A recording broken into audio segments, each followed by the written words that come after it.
तुम्हारे घर का शिशु, तुम्हारे घर का बच्चा बिगड़ता है तो उसे गालियां देने के बजाय, उसकी आदमी छुपाने के बजाय उसे उजागर करो और उसे आशीर्वाद प्रदान करो। क्यों? क्योंकि इस देश में अगर अगली पौध जो है, अब दौर से सुनना, अब तुम्हारे मतलब की बात है। शिव महापुराण की आज का पूरा सारांश दे रहा हूं। मैं समझ रहा हूं तुम्हारा समय बहुत कीमती है।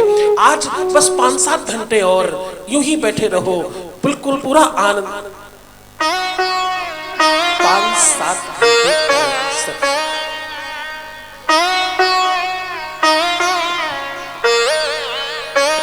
मुझे लगा बहुत देर सीरियस बात हो गई है तो थोड़ा अच्छा। तो मैं आपको निवेदन कर रहा था कि ये जो आपकी नई पौध आ रही है, जो नई जनरेशन आ रही है, जिसको आप जनजी कह रहे हो, जिसको तुम नए कोपल कह रहे हो, जो नए पुष्प है, जो नई कलियां हैं तुम्हारे घर की, अब इनका संरक्षण करना तुमने। इस देश में मुसलमानों से इतना खतरा नहीं है। कितने मुसलमान आए, ऐसे ही चलेंगे। इस देश में सबसे भारी खतरा बढ़ता जा रहा है तुम्हारे साथ, और तुम्हारे घर में है वो खतरा। कौन? तुम्हारी नई पौध, जिसको तुम बड़ी बड़ी बिल्डिंगों में भेज रहे हो पढ़ने के लिए, बड़े स्कूल को बोलकर। स्कूल बड़ा नहीं होता, पढ़ाई बड़ी होती है। महर्षि महेश योगी जी के विद्यापीठ में पढ़ाया करो। पढ़ाई बड़ी नहीं होगी। कोई बिल्डिंग से पढ़ाई होती है क्या? कोई इमारत किसी को पढ़ाती है क्या? हाँ? शिक्षा देने वाला गुरु श्रेष्ठ होता है, इमारत श्रेष्ठ नहीं होती। तो तुम्हारे घर की नई पौध है, जो तुम्हारे घर का नया जनरेशन है, जो तुम्हारे घर के नए बच्चे हैं, जिनको तुम इतरा कर कहते हो ये तो ना इंग्लिश मीडियम में पढ़ता है, हिंदी नहीं आती इसको, ये तो हिंदी पढ़ी नहीं पाता, इसको 69, 77, 79, 89, 85, 86 और 99, 95 और ये सब पता ही नहीं है। हाँ?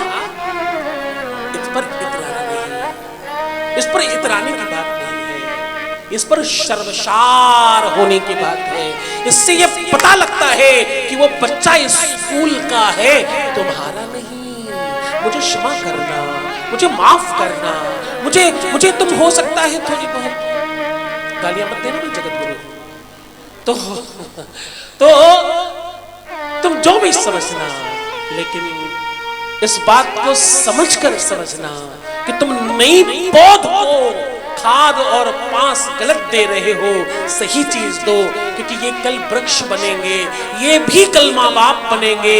उस समय धर्म कहाँ होगा, तुम्हारा सनातन कहाँ होगा, तुम्हारा वो कर्म कहाँ होगा, मंदिर और गुरुद्वारे तुम्हारे तीर्थ कहाँ होंगे? क्योंकि इनको कुछ समझता ही नहीं है। ये तो दीपावली के दिए को लगाना केवल स्टेटस सिंबल समझते हैं, ये केवल वो सेल्फी के लिए लगाते हैं, ये उसका महत्व नहीं समझते। तुम नई पौध के साथ गलत कर रहे हो। बच्चों की पढ़ाई जरूरी है। अंग्रेजी, जर्मनी यानी जर्मन लैंग्वेज, फ्रेंच लैंग्वेज खूब पढ़ाओ, खूब अच्छी तरीके से पढ़ाओ, इसमें कोई आपत्ति नहीं है। लेकिन वो सामाजिक शास्त्र, वो समाज की बातें, वो तुम्हारे कुल खानदान परंपरा की बातें, वो शिष्टाचार की बातें, वो सांसारिक महत्व की बातें नहीं जानते हो, इसमें दोष है। क्या है इसमें दोष है, ये बड़ा भारी दोष है। क्यों? क्योंकि वो किताबी कीड़े बनकर के कल को वो पढ़ा लिखा डॉक्टर जो आतंकवादी बन गया, वो भी पढ़ा लिखा डॉक्टर था। हाँ? बड़ा अमीर आदमी, खूब पैसे वाला ओसामा बिन लादेन था।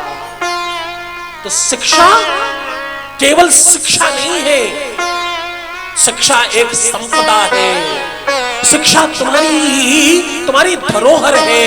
शिक्षा तुम्हारे कुल खानदान की, तुम्हारे परिवार की वो तिजोरी है, इसे बहुत संभाल कर रखना। शिक्षा, पाठ्यक्रम शिक्षा जरूरी है। मैकाले के सिस्टम का पढ़ा हुआ विद्यार्थी केवल किताब न पढ़कर रह जाए, वो ज्ञानी भी हो जाए, क्योंकि विद्या विद्यावान लभते क्या?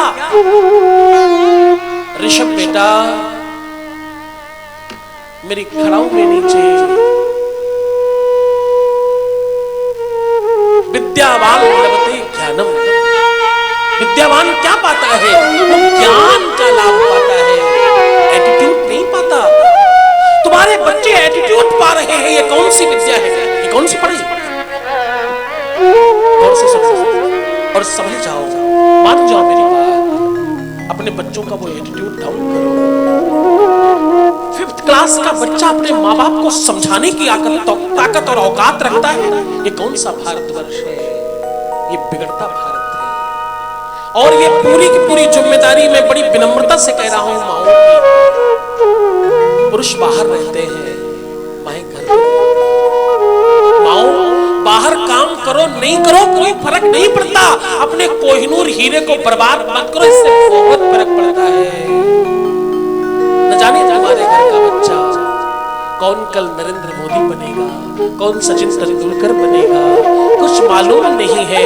कौन पंडित जवाहरलाल नेहरू से होता हुआ कौन श्रेष्ठ व्यक्ति कल दीनदयाल उपाध्याय बनेगा, हाँ कौन जानता है? चंद्रशेखर आजाद बनेगा, कौन जानता है कि विद्यार्थियों में सर्वश्रेष्ठ बनेगा, कोई आईएएस बनेगा। वो कोहिनूर हीरे को तराशने के बजाय तुम कुछ चंद पैसों की नौकरियां क्यों करना चाहते हो?